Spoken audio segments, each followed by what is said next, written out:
What's up everybody and welcome to the channel. In today's video, we're going to take a look at the all-new 2023 Honda Civic Type-R and then take a different Type-R for a spin. It's a little bit different video for today, but I'm here at Carolina Auto Direct. Take a look at their website, link down below.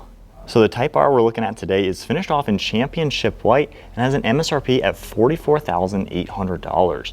Underneath the hood, this is going to utilize the 2-liter inline 4-cylinder turbocharged motor, cranking out 315 horsepower with 310 pound-feet of torque. It's paired to a 6-speed manual transmission, sending all the power to the front wheels through a limited slip front differential. It can do 0 to 60 in 5.3 seconds, quarter-mile time at 13.9 at 104 miles an hour, and it'll top out at 170 miles per hour.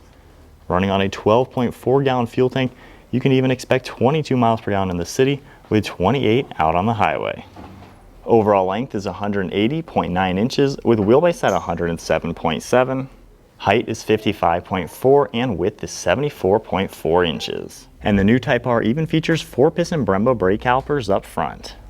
And then now moving on to the exterior styling with the all-new Civic Type-R. This has a much more mature looking design from the previous generation. You're going to see these LED headlights with LED DRLs. They have a nice blacked out housing and it integrates nicely to the upper grille, finish off in gloss black. You can see the Type-R badge with the red accent along with that red Honda logo, and then a huge grille down below with a massive opening for that intercooler. Has a really nice and aggressive appearance, and I like how that gloss black goes from the splitter all the way into these intake ducts to allow air to pass through the front bumper. Has a really cool design. You can see the body colored on the upper portion and then a nice vent trim piece up in the center of the hood with really sharp lines leading towards the windshield. You can see how much wider this front fender is, bulging outward to give it that aggressive appearance, and then we get a set of satin black wheels. They are 19 inches with that Honda logo in red and then a nice sharp line around the wheel arch. You can even see a vent down below and then a massive side skirt finished off in the gloss black. You can also see body color on the door handles, gloss black mirror caps with an integrated turn signal, and then all black around these windows. You can see how it kind of cuts backwards towards the taillights as well. Has a really cool hatchback design. And you can see that sharp body line cutting all the way towards these LED taillights. You're going to notice this massive rear wing mounted on the liftgate. Has a really cool design. And then the LED taillights span from one side to the next with Honda right in the center. And then you can see the Civic logo on the left with a Type-R badge over on the right side. Down below you get 3 exhaust tips right in the center, giving it a pretty unique design, and then a massive gloss black rear diffuser. I think overall, like I mentioned, the new Type-R has a much more mature design than the previous generations, and it comes together really nicely. We now have Honda's key fob, pretty basic with lock and unlock, and your Honda badge on the left side. And then just grabbing the door handle, we can check out this interior. You're gonna see these massive bucket seats finished off in red, and then a lot of red accents all throughout. You can see the door panel finished off mainly in plastic. We have a nice red piece, and then your grab handle up above that. Window and mirror controls down below that with some nice black micro suede for the armrest and insert. And then moving inside, we got all manual controls for the seats and huge bolsters on these bucket seats. They truly are super cool looking, and they even have a split up in front that you want to attach like a harness or something.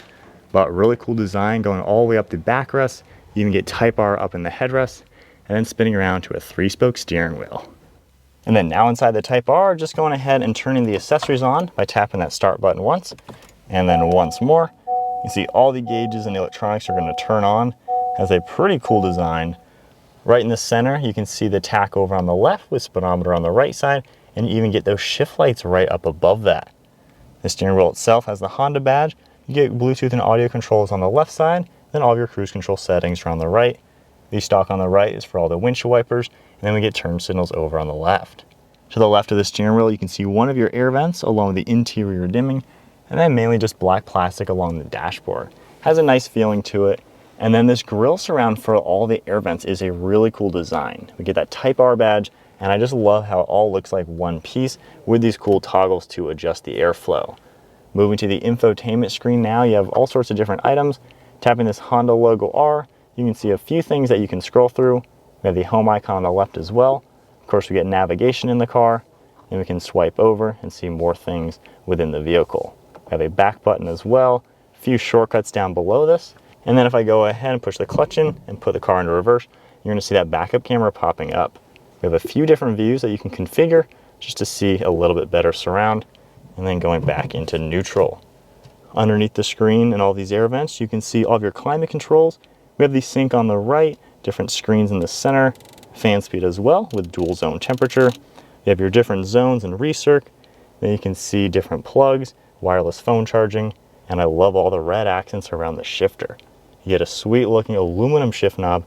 And then on this left side, we have some fun drive modes. We can toggle this up and down. You can see our comfort mode right now. You can see some blue accents. And then going into sport gets a little bit more aggressive, and then into your individual. And if I go ahead and tap customize, you're able to see everything that is configurable. Engine, steering, and suspension, rev matching, which is really cool. We have the plus R button as well. If I go ahead and toggle that once, we're gonna come into this really cool screen with a huge tachometer and your gear right in the center, along with some vitals. Very nice the way everything is designed like that. We have the park and brake and brake hold, a little bit of this aluminum colored plastic trim, and then 2 cup holders and more of the micro suede. We do get a pretty decent sized armrest, and then over on this right side, a pretty normal glove box as well.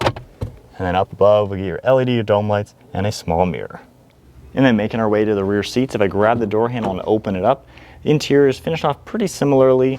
You're just gonna get a little bit more black, and then you just get black fabric for the rear seats with red stitching and the red seat belts. You can see cup holders in the center, and actually has red carpeting all up front. You can see Type-R on the back of these seats, which has a really cool design. And then sitting in the back of the Civic Type-R at 5'11", I have a ton of space. This is a hatchback sedan. However, I am blown away with how comfortable this is. When my head is on the headrest, it's just barely touching the ceiling back here, but honestly, it feels super roomy. You have plenty of knee room and leg room, good armrests, and quite a lot of glass to actually make this a pretty useful vehicle. No crazy amenities or anything, and it can only seat these 2 people back here. However, you got those cup holders and just a ton of space. And then making our way to the cargo area, just grabbing the button underneath the Honda logo, we can lift open this entire hatch. You have a huge trunk in the Type-R. This is a super practical car. And I really like this privacy cover that will slide outwards. You can also grab on the back side of these seats and lift these seats forward to get them out of the way to really maximize the cargo area this car is going to offer. So while being a nice sporty vehicle, you still got a super good amount of space to make the Type-R a fantastic daily. So with the full look at the all-new 2023 Civic Type-R out of the way, these seats are fantastic to sit in. This is a really sweet car. It has 3 miles on it, so we're not able to drive this exact car. However, we can at least take an older generation Type-R for a spin. All right, so as we set off in this 2019 Civic Type-R, let's talk about the exterior styling and interior differences between the two. I think the biggest change as far as when we're just talking about the visuals, the new Type-R is a much more mature looking car. This one that we're in, it's cool with all the body kit stuff, the big wing, all the crazy aggressive designs. However, this is definitely a more juvenile design of just throwing every single bit of cool vents, splitters, lips, spoilers, wings, everything that you could think of, they've thrown onto this. It's kind of excessive, I would say. And I'd say if you're a little bit older demographic, even myself, 29 years old, this is a little too teenage style, not gonna lie. I think the new one is way better looking, way more mature, much more proper looking to where you can take it seriously. Not to say this isn't a serious performance car. This is one of the best, if not the best front-wheel drive sports cars out there, and I am quite fond of the Type-R. The new one though, the looks are so much better. It's so much nicer, so much cleaner. This is still cool, but it definitely has more of that like kid racer thing you do on Need for Speed. The new Type-R is much more clean, I'd say. Interior, same story. This has a lot of angles, a lot of stuff going on. This technology definitely looks a little old now that we're used to more modern cars like the new Type-R. It still is pretty cool with the gauge cluster having the rev counter and stuff like that. However, you can tell this is very overkill, I'd say. You got fake carbon fiber everywhere, same for the exterior. So those are the biggest downfalls, I would say, with the looks of the old Type-R.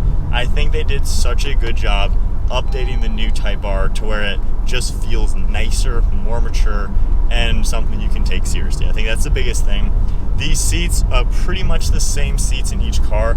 They are so awesome. I love how aggressive the buckets are. The bolsters really hold you well.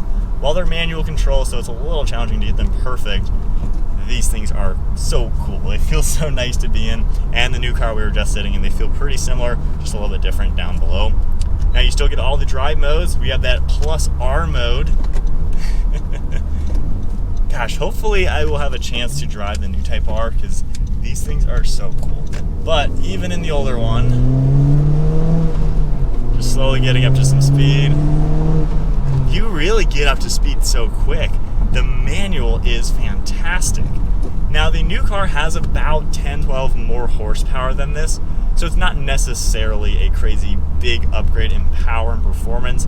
I can only assume it's a little bit more refined feeling, probably smoother, probably better in every way, but just probably incremental if you're looking purely at the performance factor. I will say though, I didn't like these cars when they came out because it was front wheel drive, but after driving the Type-R quite a bit this generation, it honestly is a car I wouldn't say no to buying. I think if you're looking for something like this, the Type-R is the best front wheel drive car out there. 300 horsepower, man, that is pretty good. And the limited slip differential makes it to where you don't get the torque steer. It's mind-blowing because I've been in some other front-wheel drive cars with 200 horsepower. I did drive the all-new Acura Integra A-Spec, which has 200 horsepower. Steering wheel perfectly straight. That is mind-blowing. Second, third gear getting on it. That is so impressive, the differential. But I think the Integra with 200 horsepower, it would get a little bit of just that light steering feel. Not necessarily torque steer because it doesn't have the power to do it, but it would give you that front wheel drive feeling. The Type-R doesn't do that. And I've seen videos of the new Type-R, same sort of deal. You just don't get the torque steer. The diff is so good. So notchy. Gosh. I haven't driven one of these in a minute. This thing is so much fun. Oh my gosh, hopefully I can get the new one out on the streets. That's so cool. That is just so cool how this feels so tight and so good at the nimble, tight cornering, the shifting. Everything feels so tight about this. I can only assume that the new one is even better. But I think as far as at least just the aesthetics, the interior technology, the new car is such a big step up. And honestly, it's something that I wouldn't bat an eye about buying. I think you get such good practicality, and now you get a much more mature style to where you don't have to feel like, you know, you're a teenager playing Need for Speed with an excessive body kit on a front-wheel drive car. So that's the only downfall with this generation. I think it's a little too flashy for not being anything crazy above and beyond. 0 to 60 time around 5 seconds on both cars. It's quick enough. It's not the fastest thing out there, obviously. However, it's got enough power to just be a blast. And these are some awesome autocross cars, awesome track cars. Gosh, these shifting, look at that steering. That was 25 on a hairpin turn. So we got 32,000 miles on this car. So car's warmed up, just a couple accelerations to feel it out. When you get above 4,000, this car takes off. This is an impressive vehicle, and this is the old one. I can't imagine how much better the new one is to drive. Gosh. Wow. I take it back. It's not a fast car. This thing is a blast to drive. Oh man. If you're looking for a practical, manual, fun, hot hatch, this is where it's at. I would buy this or the new Type-R all day long over any WRX, even over the STIs that are not in existence anymore. This is so much better than those cars, quite honestly. The GR Corolla is probably going to be a good run for the money. Haven't driven one of them, but that's probably a really strong competitor with 300 horsepower. You do get all-wheel drive though, so that'd be a pretty interesting take. But I think that's about wrapping it up then. Checking out the all-new Honda Civic Type-R. Unfortunately, couldn't drive that one. That came off of the Honda showroom floor right to their showroom floor, so nobody's driving that car until it is purchased. But nonetheless, if the 2019 with 30,000 miles is this much fun to drive. I can only imagine how much better the new one is. It is probably a fantastic car, and I think overall the Type-R is something to consider, and I love the new styling, the new interior. I think they hit the nail on the head with it. It's fantastic looking, technology is nice to use, and it seems like a nice place to be. And this older one is such a blast. That is it then for today's video. If you enjoyed the Type-R video, give it a thumbs up, hit that subscribe button, help me find one that I can drive that has some miles on it, and maybe I can do some sort of fun event with one. But big shout out and thank you to Carolina Auto Direct for providing both of these Type-Rs for the video.